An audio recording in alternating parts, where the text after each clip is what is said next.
Vamos orar. Deus, Senhor nosso, estamos aqui uma vez mais reunidos em Teu nome, buscando nos esclarecimentos, nas reflexões, esse início de tratamento, Senhor, que começa com os esclarecimentos, para após vir os momentos dos passos. Que o Senhor a todos aqui presentes abençoe extensivamente aos familiares, encarnados e desencarnados igualmente. Assim seja. Então, hoje vamos estar estudando o capítulo Segurança, a segunda parte, que o Espírito Hamed traz para a gente. Segurança. Fincar-se numa só linha de pensamento ou corrente filosófica pode parecer a maneira mais segura de viver, contudo, é a mais infantil delas. O universo infinito é constituído de número incalculável de mundos que se intercalam e se interligam uns aos outros. Nosso planeta representa uma minúscula nave estelar percorrendo o cosmos. Estamos numa viagem interminável, navegando pelo espaço sideral, ajustados e guiados pelas leis soberanas da divina providência. Muitas vezes coabitamos espaços pluridimensionais com outras sociedades astrais, porém, vibrando em diferentes frequências de sintonia, o que nos impede de perceber nitidamente essa realidade. Há inúmeras esferas onde vivem aqueles que amamos outrora e ou que, na presente encarnação, nos precederam na viagem de retorno à pátria espiritual. Existem momentos na vida em que somos envolvidos por inexplicáveis saudades ou indefiníveis sensações de falta de alguém. Vem-nos à mente o desejo de ir além das barreiras da memória presente, de visualizar criaturas queridas, mas não há como distingui-las pelos sentidos físicos. Um saudosismo nos abate e na acústica da alma algo nos fala de um passado distante e nostálgico. Berço e túmulo são simples fronteiras entre uma e outra condição. Não nos damos conta de que estamos interligados por diversas reencarnações e de que há uma gama incontável de pessoas que amamos e com as quais convivemos durante longas jornadas. Muitos de nós estamos confinados e apegados aos laços consanguíneos da vida atual, profundamente agarrados uns aos outros, visto que aprendemos a amar apenas os parentes mais próximos. Formamos uma equipe familiar sedimentada no apego. Estamos amarrados nos elos corporais que geram a insegurança e a neurose da separação. Essa forma de viver não traz segurança. As pessoas percebem o mundo através de um dualismo redutivo que as leva a supervalorizar o status quo. Pessoas independentes e seguras veem a existência de forma criativa e habilidosa, enxergando soluções claras e objetivas para seus relacionamentos problemáticos, pois utilizam uma visão ampla de família, jamais fragmentada ou unilateral. Os indivíduos que despertam para a grandeza dos domínios da criação quebram os grilhões da possessividade que os prendiam à passageira parentela terrena. Caminham pela terra à maneira de peregrinos sem nacionalidade e sem lar, porque compreendem os fundamentos superiores da família universal. Contemplam a nave terrena sob o impacto do progresso espiritual e observam que a transformação que altera os rumos de seus habitantes, companheiros de jornada, por meio da lei da reencarnação. Disseram-lhe: eis que tua mãe, teus irmãos e tuas irmãs estão lá fora e te procuram. Ele perguntou: quem é minha mãe e meus irmãos? E repassando com o olhar os que estavam sentados ao seu redor, disse: eis a minha mãe e os meus irmãos. Quem fizer a vontade de Deus, esse é meu irmão, irmã e mãe. Conforme o Evangelho de Marcos, segundo Marcos, capítulo 3, versículos 32 a 35. Quando amadurecemos, não damos importância apenas aos valores e princípios éticos assimilados individualmente no convívio do atual vínculo familiar ou religioso, mas também aos valores e princípios éticos de cada ser humano. Temos muito a aprender com os outros. Precisamos respeitar a realidade de todos e lembrar que grande parte do mundo está fora de nosso campo de visão. Todo extremo leva-nos à insegurança. Já a segurança está no meio dos extremos. Ao ampliarmos nosso nível psicológico e espiritual, observaremos a vida pela ótica da pluralidade das existências e constataremos que tanto o amor como o ódio atraem as almas antes, durante e após a sua encarnação. Quantos pais e irmãos já tivemos? Quantos cônjuges e filhos compartilharam conosco o mesmo ambiente doméstico? Quantas criaturas em número bem maior que o de hoje já trocaram conosco ternura, atenção e desvelo? Se fizéssemos uma equação simbólica a fim de conhecermos melhor a imensidão de entes queridos que já desfrutaram conosco o mesmo ambiente de afetividade, poderíamos ter uma noção mais apurada da família universal ou da quantidade de afetos que iremos encontrar um dia no mundo astral. Supondo que já percorremos em nossa jornada evolutiva em torno de 200 encarnações e que, em cada uma delas, tivemos 3 filhos e nos consorciamos uma só vez, assim ficaria nosso cálculo figurado. Cerca de 200 maridos ou esposas e 600 filhos nos esperando no além-túmulo. Com quais criaturas iríamos conviver? Coisas ignoradas ou não pensadas criam mais insegurança dos que as conhecidas ou já analisadas. Allan Kardec, o sistematizador dos ensinos espíritas, oferece em O Livro dos Espíritos a resposta dada pelas almas superiores sobre essa questão. Vemos nossa vida passada e a lemos como num livro, vendo o passado de nossos amigos e de nossos inimigos, vemos sua passagem da vida para a morte. Questão 285 de O Livro dos Espíritos. De acordo com o pensamento da espiritualidade maior, os espíritos se conhecem por terem coabitado a terra. O filho reconhece o pai, o amigo, seu amigo, assim de geração a geração. Seres humanos seguros não reprovam ninguém. Antes veem em todos e em si mesmos uma contínua e inseparável ligação com o Criador e com as criaturas.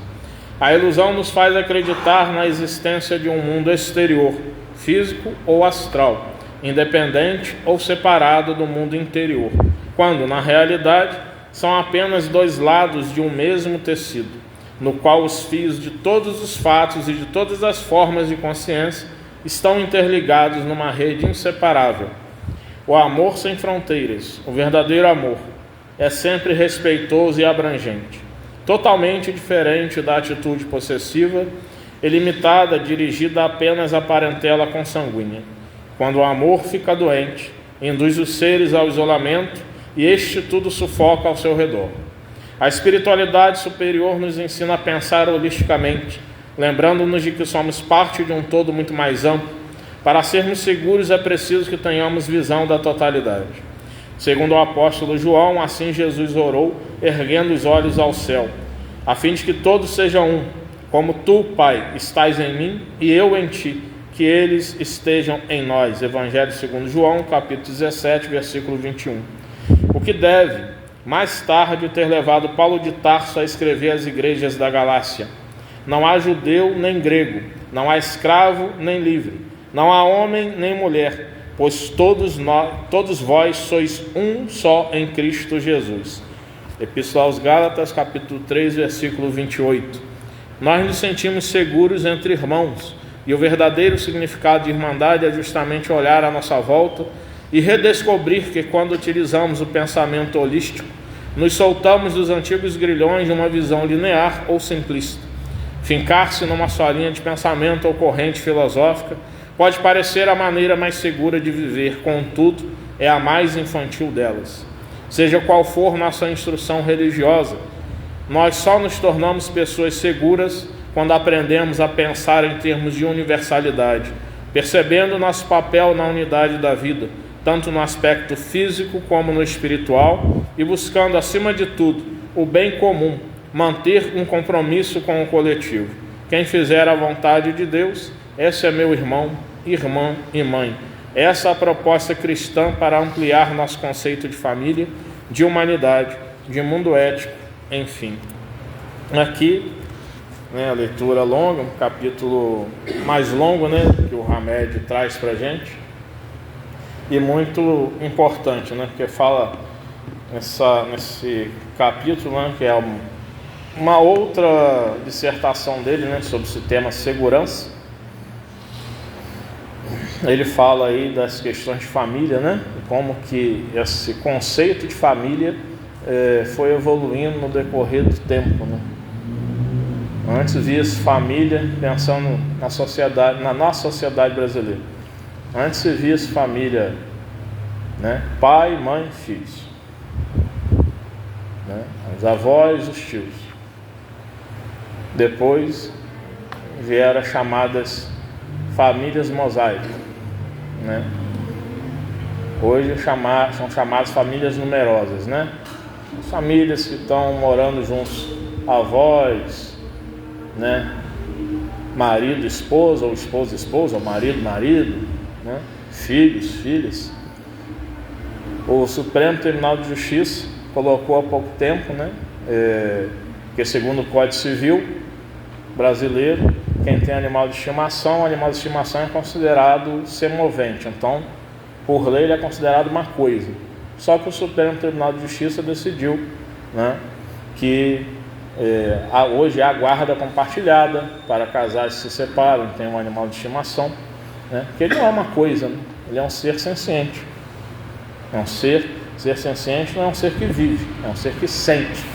É um ser que, segundo pesquisas neurocientíficas, já falamos aqui, tem sua vida interior igualmente, Eles não têm um pensamento contínuo como nós temos, mas eles têm lembranças, têm memórias, Não são puramente só instinto, Isso vem avançando. E aí o Supremo Tribunal de Justiça decidiu chamar esse tipo de família multiespécie. Lá em casa nós somos família multiespécie. Nós temos 3 gatinhos, 3 pets. Regina, família multiespécie. O Marcelo que não quer ser família multiespécie, porque ele não tem amor aos animais, como o Denise falou aqui um dia. É o José, família multiespécie. Então o Marcelo que não. Eu falei, faltou minhas polêmicas na sua live. Agora eu vou a polêmica agora. Todo mundo é pai. Pais não são seres humanos. Não. Mas são pessoas não humanas. Segundo alguns países, são pessoas não humanas. São animais não humanos. As plantas são seres sencientes igualmente. Olha lá, tá igual para Marcelo, não ama animal não. Mamãe me ensinou que quem não ama ou planta, ou animal, ou idoso, não presta não, hein? Mamãe me ensinou, hein? Os casais estão... A separação pega as plantas. 3 plantas para você, sabia? É só os animais, agora só as plantas. Só as plantas. As plantas dois. Mas tem as plantinhas, lá em casa tem as plantinhas também. Ontem eu molhei elas, conversei com elas. Molhei, falei com você, conversei com elas. Jorge também tem família muito espécie, ó. 5 já. 5 pets. Nossa, coisa boa, hein? Fala para o Marcelo aprender com você, ó. Eu levanto, os gatos já vão tudo para a sala do tapete, já deitados, esperando que eu vou passar a mão todo mundo. Passar a mão, às vezes eu boto o pé para poder ninguém ficar. E a gente aqui no Brasil tem uma bênção, hein? Uma bênção financeira. Porque, por exemplo, na Alemanha, lá quem tem pet, principalmente cachorro, paga taxa de imposto. O cachorro paga imposto. Mas já estão ventilando isso aqui Não, no Brasil. estão ventilando, mas a maioria está sendo o contrário. Porque já tem tanto imposto. Só imposto de renda, gastos com animais. Já tem tanto imposto. Agora tem aquele negócio, Falou de governo, o governo está fazendo uma jogada aí que vai pegar. Quanto à questão não de impostos para os trabalhadores, mas está para ser assinada a escala 5x2. Quem for contra, competir na eleição aí vai ficar difícil, porque o trabalhador vai pensar, com quem que eu vou ficar? Aí é melhor ficar a favor. Mas não é o caso de política aqui. Apesar de eu gostar muito, polemizar. É um país que tem mais estados só com Mas agora a gente fala. Bolsa Família. A gente fala o seguinte, da questão, eu mesmo sempre falei aqui, né? Até esse dia eu estava falando com o Bia, eu cheguei na barbearia, tinha um cara lá que estava estudando alemão também, cheguei lá falando, Dieses Land ist Scheiße, esse país é uma porcaria. Só que aí depois a gente vai pesquisando, né? Não vou dizer que o Brasil é um país das mil maravilhas, que a gente sabe que não é. Mas a gente for olhar, por exemplo, os diversos impostos que internacionalmente fazem estatística, né, fazem as estatísticas dos países todos, eu esqueci o nome desse tipo de estatística, o Brasil tem 33% de impostos contra a Dinamarca, Alemanha, Suécia, Suíça, que tem 35% de impostos. E está na média nacional de impostos. Na média nacional não, na média internacional de impostos. E o Brasil está 2% abaixo, né? E a média é entre 30% e 40%. Tem países que têm 45% de impostos. Então isso é para a gente pensar. E outra coisa, por exemplo, eu tenho um professor de filosofia que mora na Alemanha. Aí em contato com um amigo que mora na Dinamarca, ele estava passando para a gente.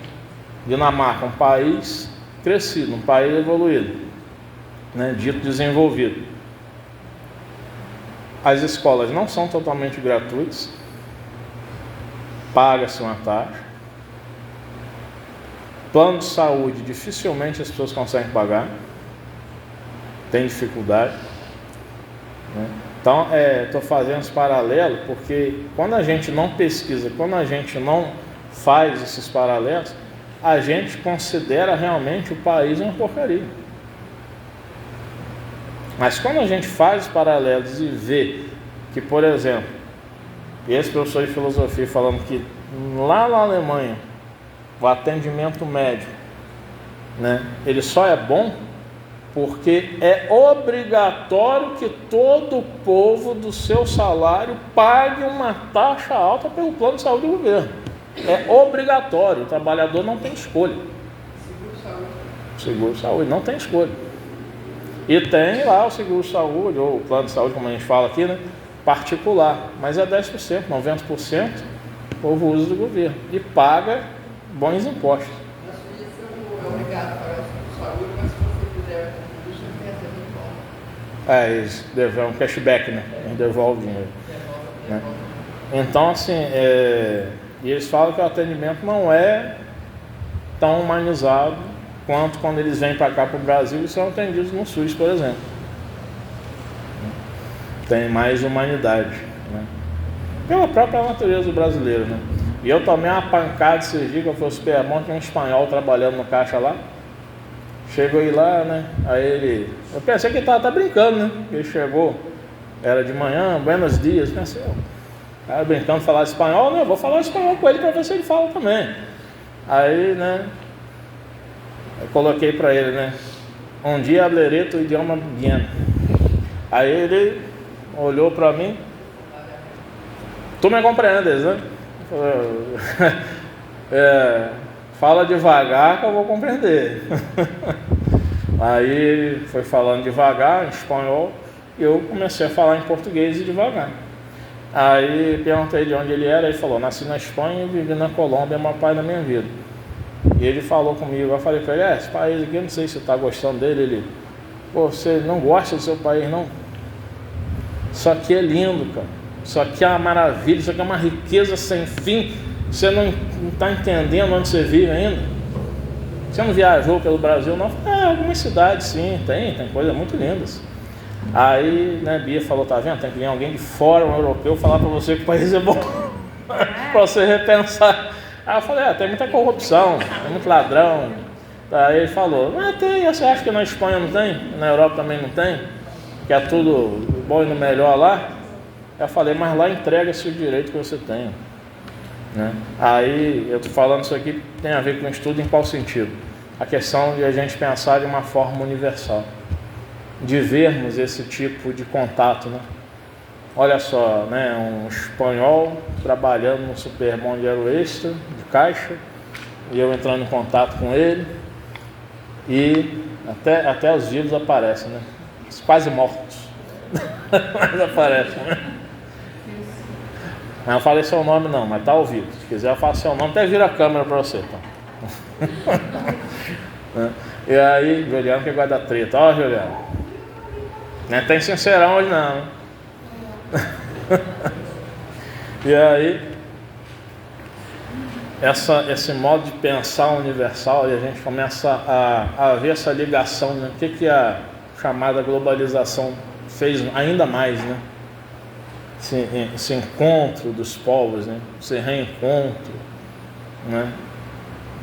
Eu digo um reencontro pensando na história, né? O velho mundo que vem ao Brasil, né? Esse novo mundo, América do Sul de modo geral, e tem lá um europeu e um brasileiro como eu, né?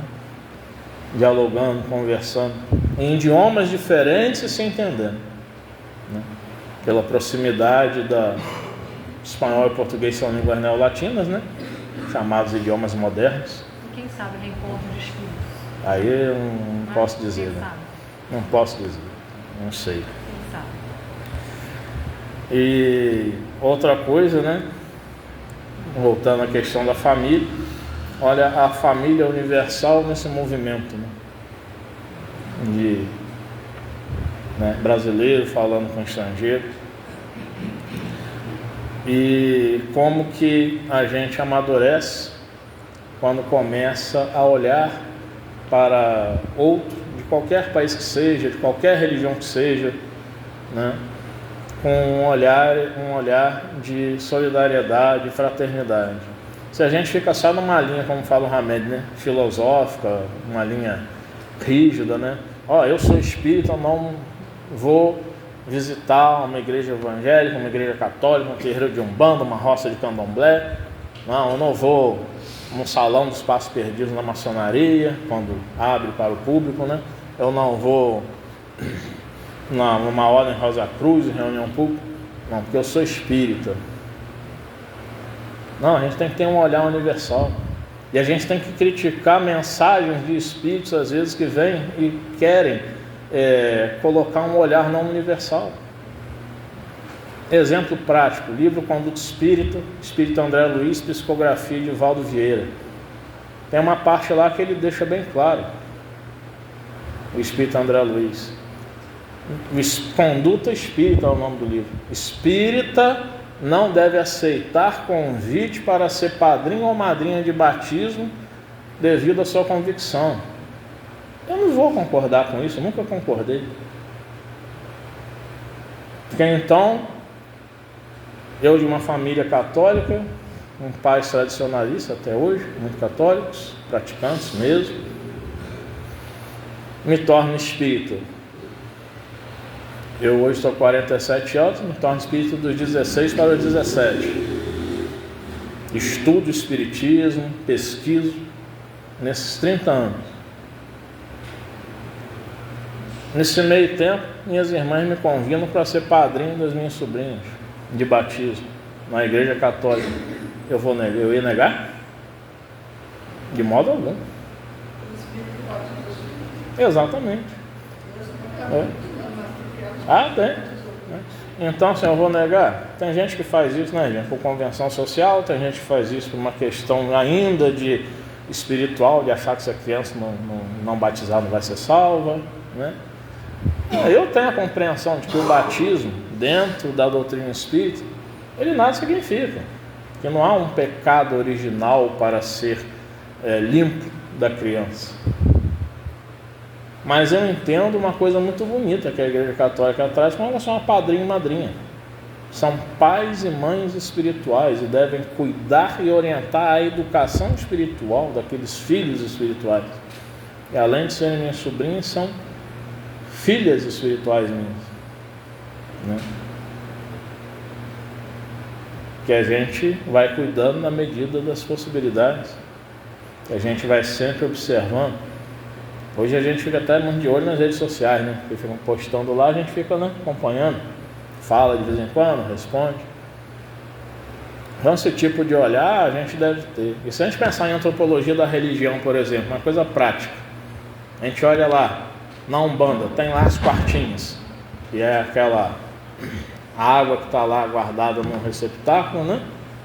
Justamente para fazer o quê? Está ali o axé, está a energia, né? Do orixá ou do guia espiritual da pessoa. A gente olha na igreja católica quando a gente entra numa catedral, né? Para ficar bem prático. O que a gente encontra do lado direito e do lado esquerdo? Quartinho, só não tem esse nome. São as pias com água benta. O que é água benta? É água sagrada. É uma água consagrada. Quando se faz exorcismo na igreja católica, o padre joga água benta nos 4 cantos da casa. Sal também. Seja sal de cozinha, seja sal grosso. Na Umbanda se faz o quê? Se pede para tomar banho de sal grosso, para se limpar das energias, né, densas, assim como outros banhos, com toda a ritualística, né? E aí a gente começa a ver, na igreja messiânica também tem lá receptáculos com água, né? A gente olhar, a gente pensa, parece uma quartinha. Mediunidade, com toda a religião, há médiuns, mesmo em pessoas não religiosas, mesmo ateus, há médiuns. A gente incorporando no grupo espírita, a gente incorporando no candomblé, no terreiro de Umbanda, a gente incorporando na maçonaria, na Ana Rosa Cruz, a gente incorporando no taoísmo, no shintoísmo, no budismo, a mediunidade está presente. Sejam espíritos bons, sejam espíritos não bons. Eles estão ali, né? Quem aqui... Mas por que o Espiritismo é contra o batismo? A base do Espiritismo é o cristianismo. Mas você deixou claro na sua primeira aparição pública. Ele foi batizado. Sim, olha só. Jesus foi batizado no sentido de... Que é a água, a pureza da água. Jesus foi batizado no sentido de simbolizar a sua presença como um ungido, como um Messias. E ele foi batizado na idade adulta, não foi batizado como criança. Porque esse ritual... Esse ritual não tem. Mas não tem nenhuma passagem também falando que é permitido. Não tem nenhuma passagem dizendo que não pode batizar. Mas isso, Paulo, isso foi criado pela Igreja Católica 2 a 3 séculos depois. O Espiritismo apega-se a negar então, o fato do batizado. Ele nega, ele respeita, mas nega porque o batismo tem todo o dogmatismo católico de que ele está ali limpando o pecado original que Adão e Eva teriam cometido no início do mundo. Aí entra outra questão. O batismo da igreja, mas o batismo é evangélico. Mas é aí, anterior à igreja. Mas aí o batismo... Não existe igreja quando Jesus foi batizado. O batismo que Jesus teve foi um batismo simbólico e dos essênios. João Batista, ele era ligado aos essênios. Havia tradição também. Os judeus não batizavam. Os essênios batizavam. E o batismo católico, né, falando assim também da Igreja Católica, que cria esse dogma, ele cria porque tem um pecado original, que Adão e Eva pecaram, e todos os filhos, todos nós, como filhos de Adão e Eva, carregamos esse pecado. Para o Espiritismo isso é irracional. Primeiro que Adão e Eva é só mito. É um mito para explicar, né, o povo hebreu explicar uma criação. O Espiritismo acredita na teoria da evolução. Primeiro ponto. Segundo ponto, a irracionalidade. Como que nós, nem nascidos éramos, vamos absorver o pecado dos pais? E contraditoriamente, o profeta Ezequiel no Antigo Testamento fala que os pais não pagarão pela iniquidade dos filhos, nem os filhos pagarão pelos pecados de seus pais. Então, só aí já quebra essa necessidade desse batismo. Não tem necessidade. Na reencarnação não tem o pecado do próprio espírito. O pecado do próprio espírito. Na reencarnação. Mas qual batismo que vai ser feito aí? Um batismo espiritual. Que é qual? É o próprio processo reencarnatório, é a própria vivência nossa, reparando aquelas questões. E se a gente for pensar então, que se precisa se batizar para ser salvo, aí onde é a universalidade? Porque o candomblé não tem batismo, a Umbanda não tem batismo, o hinduísmo não tem batismo. A Universal tem batistério. Tem, a Universal tem. A Universal tem. A Universal, as denominações neopentecostais, pentecostais, no modo geral, as protestantes, né? Elas têm.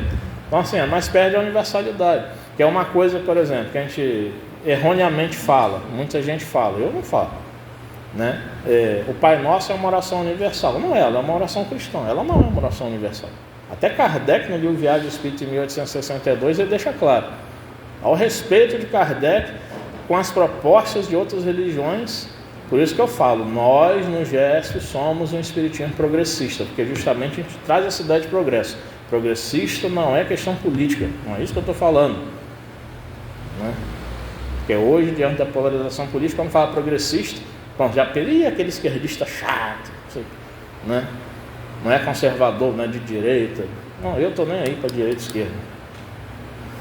Né? As narrativas têm que estar narrativas burras de ambos os lados. Eu estudo, eu sou cientista social, eu sei o que é isso. E aí, o que acontece? Kardec vai falar assim, numa reunião espírita pública, pode observar que a minha reunião, toda a minha oração inicial é em quê? Para Deus. Minha oração final, em geral, eu até vou citar Jesus. Mas por que eu sigo a orientação de Allan Kardec, em respeito à universalidade? Porque ele fala assim, imaginemos que haja no auditório pessoas muçulmanas, judias, mesmo ateias. Hoje a gente pode falar, candomblessista, a Umbanda ainda vai fazer a oração do Pai Nosso, né? A Umbanda desafricanizou-se muito, essa é a realidade, né? E Kardec fala, a oração do Pai Nosso é uma oração estritamente apropriada pelo cristianismo. E um judeu não é cristão, um candomblessista não é cristão, um islamita ou muçulmano não é cristão. Então a gente, se for orar e fazer a oração do Pai Nosso considerando ela universal, nós podemos estar ofendendo aquela pessoa, dela não se sentir inserida naquele meio. Então ele fala, em uma reunião pública, em congressos públicos, em seminários públicos espíritas, a oração é somente a Deus. Em respeito, o fundamento é esse, em respeito a pessoas de outras crenças que possam estar no auditório. Jesus não fala que ninguém chega a Deus sem passar por ele. Não, ninguém... Ele mentiu? Não, ele não mentiu. Não vou dizer que ele não mentiu, mas Você chega ao Pai através de mim. Paulo, eu concordo. Quem é cristão acredita. Nessa interpretação, eu concordo com a interpretação. Ó, a universalidade. Mas eu concordo com a. escrito, né? Não, está escrito, mas eu não estou negando que está escrito. Só vou colocar uma interpretação, que é do Harvey Spencer Lewis, o fundador da Rosa Cruz da Morte moderna. Que no livro A Vida Mística de Jesus, ele fala o seguinte: quando Jesus diz, ninguém vai ao Pai senão por mim, segundo visões que ele teve, e aí é uma questão subjetiva, né? Mas eu acredito que essa interpretação está bem coerente. Jesus teria falado isso assim: ninguém vai ao Pai senão por mim, por mim, por mim, apontando para o outro, no sentido de que cada um de nós vai despertar o Cristo interno. Não era ele, figura, pessoa, Jesus Cristo. Porque senão a gente vai desconsiderar que um judeu pode estar bem no mundo espiritual. Sendo a desobsessão, já viu aqui rabinos auxiliando obsessores? Já viu muçulmanos auxiliando árabes aqui, né, muçulmanos? Diga, mano. O nosso Deus de hoje, e não o Deus, os deuses das civilizações antigas, né? Normais, onde povoou ali Israel, Irã, Iraque, os deuses, Sim. os caídos.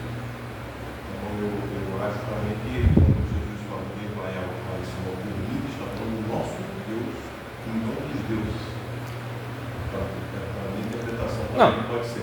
É, sua interpretação. Sua interpretação. Deus é um só para a gente hoje, Sim. mas naquela época, lá atrás, dos anuários, Moisés já era monoteísta. Eu sou contrário a essa ideia. Eu já estudei que você estudou, mas eu acho que essa ideia é muito mística. A lei mosaica É opinião minha, não estou negando a sua crença. Estou falando a minha opinião pessoal. não é crença. É que nem a Umbanda e o Candomblé, por exemplo. O irmão falou de deuses. A Umbanda e o Candomblé contuam seus deuses, né? Os orixás, os inquices, por exemplo, dependendo aí, né? Se for cavungo, se for angorô, se for queto, banto, candomblé. A Umbanda também cultua seus orixás. Tem a Umbanda que cultua o orixá, né? São os fractais de Deus. Cada orixá são os fractais das energias de Deus. Sim, essa é uma das essa é uma das interpretações, né? Essa é uma das interpretações. Existe a interpretação de que os orixás, se for lá na história da arte, seriam realmente deuses, né? Não só pura energia divina.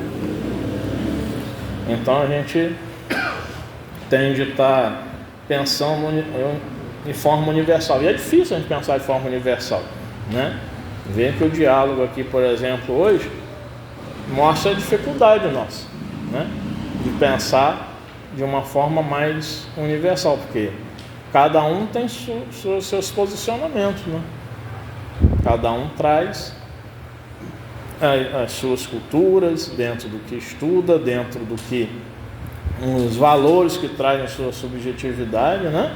Os valores, seja desde a infância, seja os valores construídos, né? Durante a sua vivência na sociedade. Então não é fácil a gente fazer um movimento, né? Universal, né?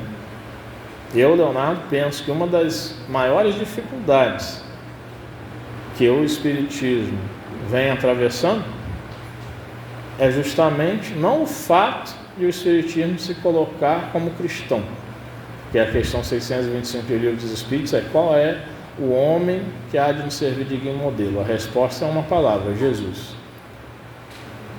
Só que quando, dentro do Espiritismo, que é uma ciência, que é uma filosofia, só se fala de Evangelho, né? E aqui, por exemplo, tem um estudo com o Paulo Marcelo que fala sobre o Evangelho, e tem um estudo comigo, às vezes com a Ana Cristina, com o Marcos, com o Bi, que a gente vai tratar de questões mais filosóficas, às vezes mais psicológicas, às vezes mais psicanalíticas, vai linkando isso, vai falando de filosofia política, muitas vezes. Hoje eu vim trazendo questões aqui, né, sobre questões de famílias, né?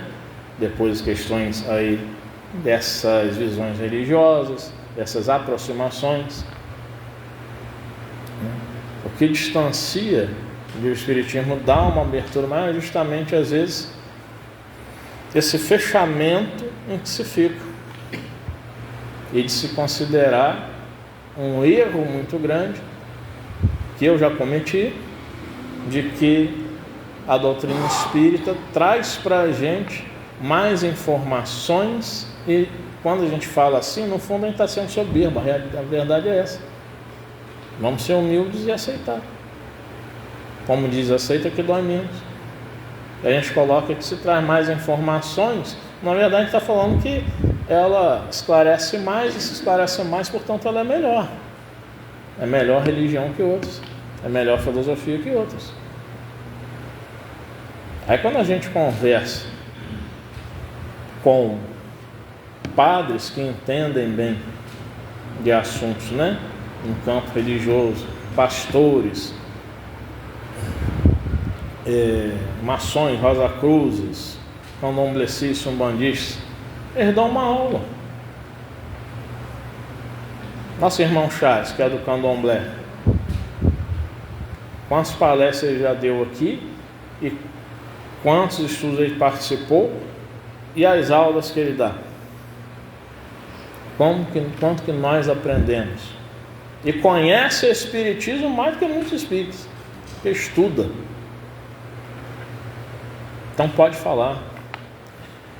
Ah, Denise, boa noite. Estava visitando meu gato no hospital. Fala aí pro colega. Aí, ó, tá vendo? Estava visitando o gatinho dela, tá internado no hospital. Pediu pra falar, mas eu tô falando. Ah, mas ele só riu aqui.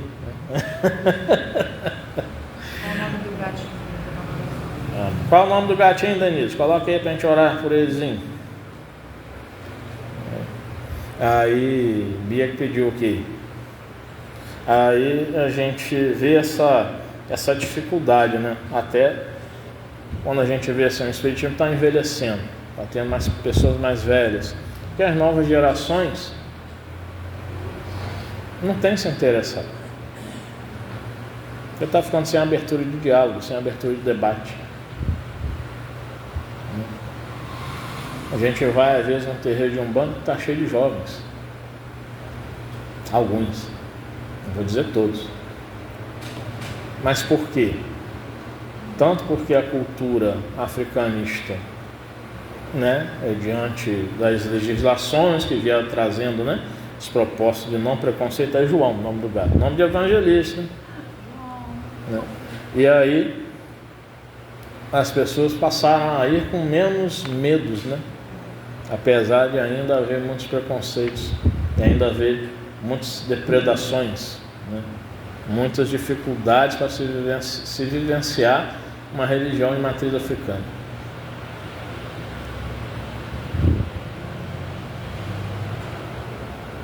Você já gosta, né, Léo? Denise falando da polêmica, eu gosto, gosto. Né? Então é essa dificuldade de se vivenciar uma religião de matriz africana, principalmente para a pessoa preta. E a pessoa preta é logo apontada, como lá vai a macumbeira, A pessoa branca, não. É muita dificuldade, não. É até considerado, não, olha, a pessoa está indo, né? Não tem preconceito, né? Está vestindo branco, está com seus filhos de conta, né? Chamadas guias, né? A pessoa é elogiada, mas a pessoa preta não é, não. A pessoa preta é agredida. Bom, vamos orando aqui. O horário já passou, faz muito tempo. Vamos orar. Senhor Deus, estamos aqui agradecidos por este momento de reflexão, de estudo, de participação dos nossos irmãos e irmãs, dialogando no respeito às opiniões de cada um. Que nós estejamos cada vez mais voltados, Senhor, para o estudo, qualquer que ele seja,